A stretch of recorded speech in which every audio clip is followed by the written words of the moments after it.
Star Trek, the Star Trek into the darkness. Is that right? Star Trek, the Trek into darkness. Trek into the darkness. The darkness, I believe in a thing called love. Is that right? No. Oh. We went dressed as things that were not Star Trek to a Star Trek movie. We're starting a trend. Yeah. The hipster movie watching trend where you go dressed as something that has nothing to do with the movie you're gonna see. That Triumph the Insult Comic Dog where they go to the Star Wars premiere and there's a guy dressed as Spock who comes out like this and they all are really mad at him. Review starting. Star Trek Into the Star Trek Darkness. This is a movie that's about Star Trek. What did you think about it? It's not about Star Trek. It's not a documentary.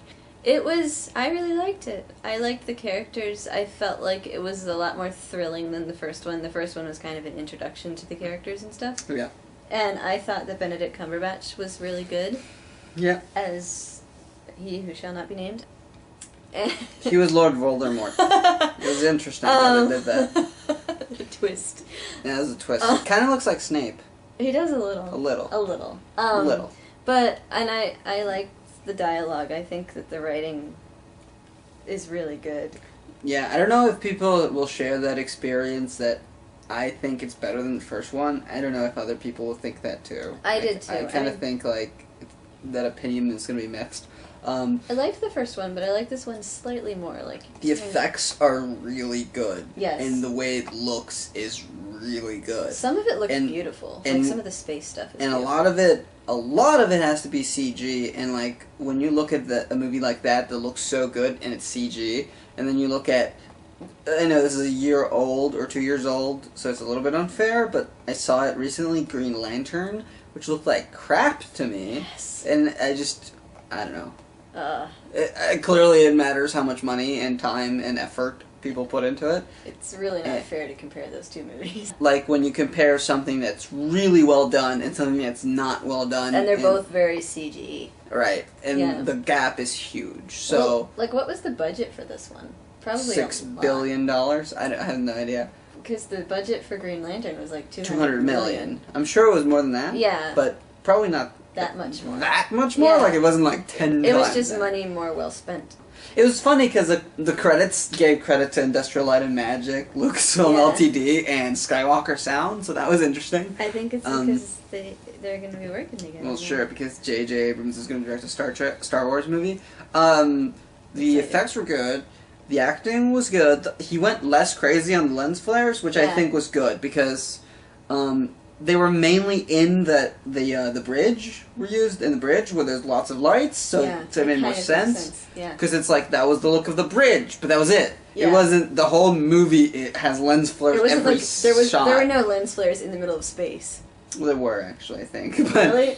They were not very noticeable. They were a lot less. Although I noticed he does a lot of swooping, like, quick, and that kind of hurts my head. So I don't know if I would recommend the 3D version. Although we didn't watch see 3D, so but I think it would have made me feel ill. Yeah, because it's a lot of swoopy. You know what thing I like that maybe is a little bit of a cheap trick, but I still like it, is when there's a spaceship in near orbit, so they're in the sky, and like a camera that's on the ground zooms into a part of the sky and kind of focuses in on that thing. Yeah.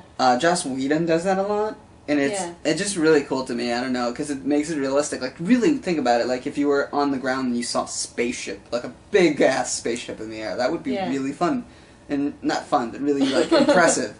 And that's a good shot. And then he does that.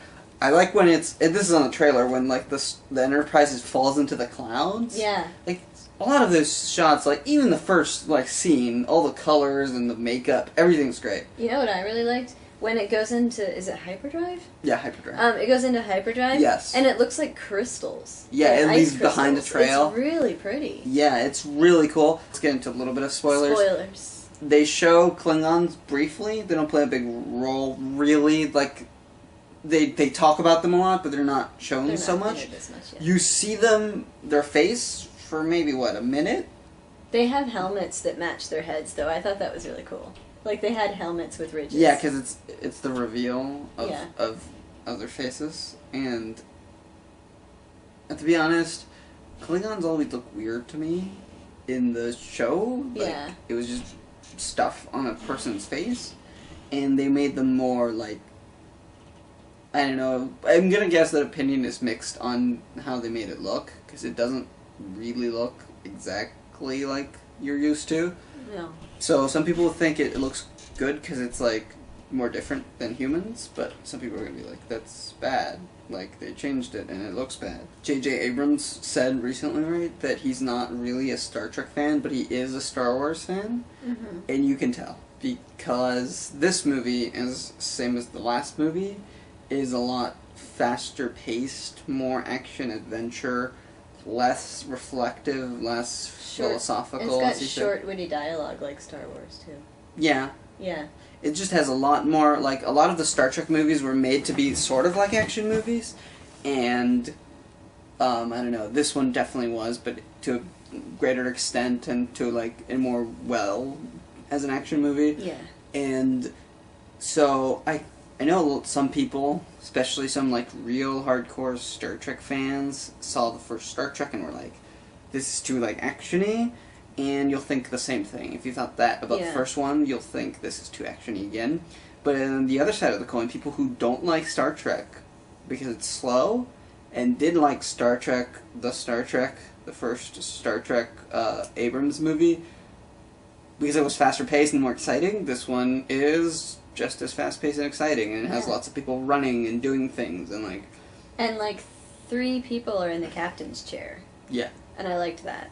There's a lot of, like, scenes of, like, tension and people having to fix things in a limited amount of time. Running. And, yeah, Chekhov people running around a lot. like crazy. Having to, like, pull that switch in 5 seconds and, like, things are gonna blow up unless you do this. And he does that well. He does that kind of, like, frantic tension, and those kind of things are like, happening all the time. So it's an exciting movie. If you like Scotty gets a lot of action in it, too. Yeah. He's not just being funny in the engine room. He actually gets to do cool stuff. So overall, it's very action-y like that. The plot, I think, was good. Yeah. For a lot of times, you don't know what's going to happen next. And so this is a spoiler again, but it's kind of plays a little bit like a remix of Wrath of Khan. And Which I haven't seen. Benedict Cumberbatch is, again, spoiler or whatever, but he plays Khan. And if you know that, or if you really suspect that, which I think most people do, who know even a little bit about this movie, you know Khan, and if you've seen Khan or know enough about Khan, you know he's a bad guy. So, like, his shtick about possibly not being a bad guy during this movie, in a way, is not really that believable. Yeah, because you know. Because you know he's a bad guy. But, actually, they kind of sell it, I think, pretty well, considering they're handicapped by you knowing already that he's supposed to be bad. Because you don't know how he might be helpful. You don't know how he's helpful, you don't know what his goal is exactly. Yeah. Because that's the thing, they remix it enough that it's not like a remake, where, like, you know how this is going to play out. Yeah. You think, like, okay, I know Khan is bad, but maybe they're, like, going to make him good, or something, you know what I mean? Like, you don't know exactly what to expect, and they switch it up enough, and they switch up iconic scenes from Wrath of Khan. They have Spock do, what's his name, Kirk's stuff, and Kirk to do Spock's stuff a lot, so that you're like, oh, that's almost Wrath of Khan, but it's not. It's, like, slightly different, and it's good. And, you know, it's like, what, 2.5 hours, or Something like that. 2 hours plus, anyway? A little over 2 hours, yeah. It never feels long. No. It feels exciting, and you want to know what's going to happen next. And I almost felt like, wow, it's over? Like, yeah, I do too. There's I want to see more. I don't know, like, it is not like a perfect movie, but I thought it was really good. And I spent most of the... Did you spend most of the movie going like this? Because I did. Like, well, it was tense and exciting, oh, no. and that's what I'm saying. Like, it might not be the best movie for whatever reasons that you can talk about, but it's really good as far as, like, wow, you get your, like, money's worth. It's very entertaining. It's sort of like Iron Man 3 in that way, that it's... Yes, there are problems you can talk about, and, like, the logic in certain things you can pick out at, and that will bother you to some extent, but in the end, you see a movie that you like, and you have fun, and you know what I mean? Do you like this one more, or Iron Man 3 more? I like this one slightly more. Why? I felt like this one was a little bit more,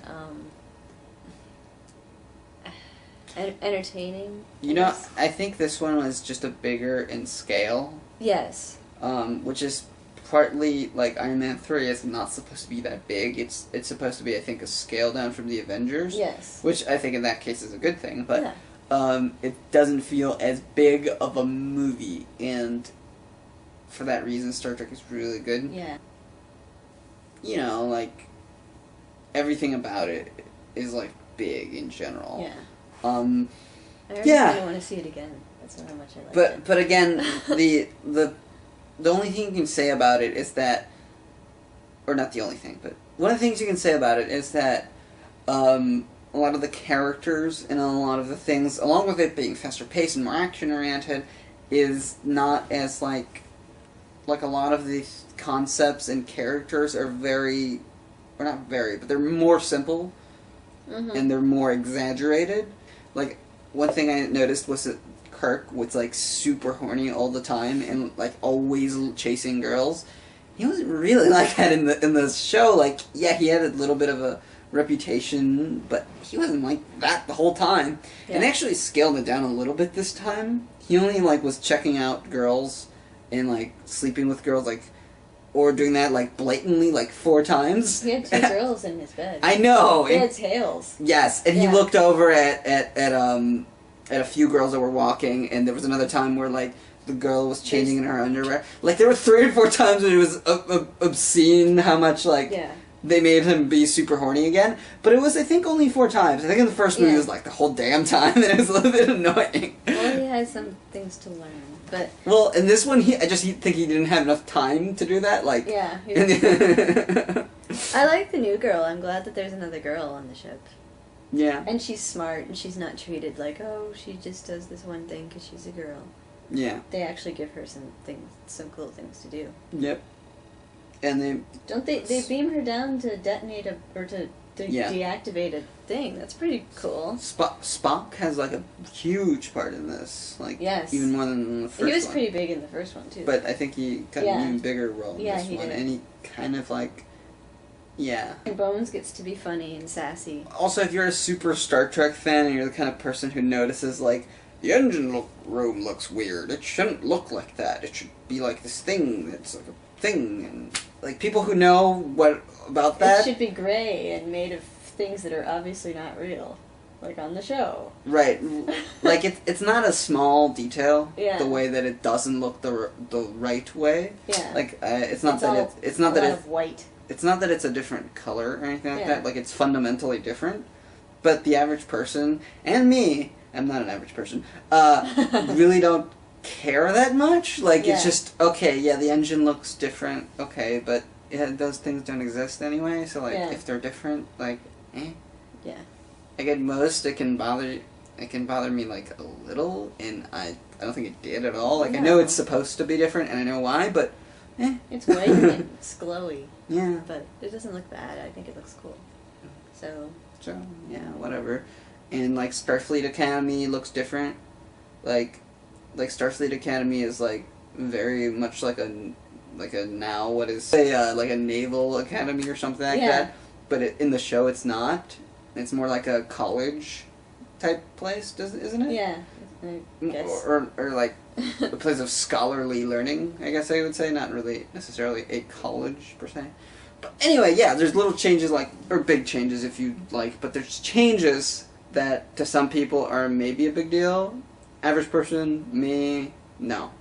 So, anyway, kind of like Iron Man 3, if you're a person who's bent on picking apart a movie, you can probably find things, but if you're a person who just enjoys liking things, you'll like it, because there's a lot to like.